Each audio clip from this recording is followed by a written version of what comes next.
we know we're doing here is giving students the freedom to focus. It's the gift of focus as opposed to something that we're taking away. For many schools across the Midlands, tomorrow will be the first day back from winter break, meaning South Carolina's new law banning cell phones in public school classrooms will take full effect.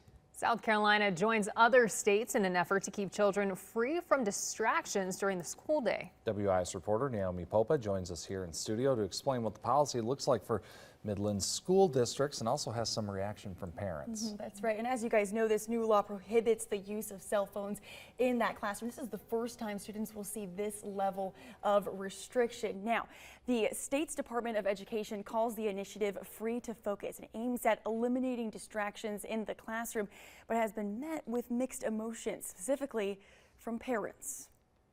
I don't know. I find it's a bit excessive. I think across the board, regulation is definitely important, but there's a time and a place for it. If you're there to learn at school, you're not there to play on your phone. A model policy was approved by the State Board of Education last fall. School districts were then told to adopt that same policy or draft their own, but it had to be at least as strict as the one set out by the state.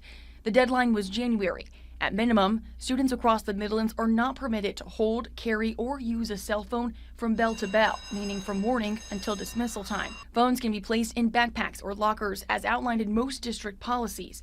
For one Midlands mom, this poses several concerns, especially as it relates to emergency situations. That's the main reason why I'd want my child to have a phone, so they can communicate to me just in case if there's an emergency or something happens and I'm not hearing from a teacher as soon as I could possibly hear from them. Marissa Carter says parents often buy their children cell phones to be able to communicate with them during the day. While she says parents should be telling their children not to text and avoid distractions, she believes this ban is, quote, excessive. Some Lexington County districts are allowing students as many as 5 violations before an outright ban of cell phones on school property. Some of the most extreme punishments include up to 5 days of out-of-school suspension and even expulsion. I'm unfortunately one of those worst-case scenario kind of people. I'm cup half empty always instead of cup half full, and I just worry. I want our kids to be safe. While Richland School District 1 and 2 share similar policies, their consequences differ. For R1, consequences could vary from parental conversations and detention to suspension for up to 5 days, while R2's consequences include confiscated devices. Carrie McGuire's children attend a private school, and while the state's policy has no effect on them, their school has had a cell phone ban for quite some time. She says this is a good thing.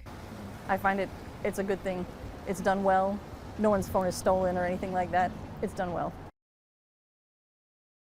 Now, the statewide policy also prohibits the use of other devices, including smartwatches, tablets, and gaming devices. However, with permission from a district superintendent, exceptions are allowed for students with IEPs and medical plans, as well as volunteer firefighters or others in emergency organizations. Reporting here in the studio, I'm Naomi Popa, WIS News 10.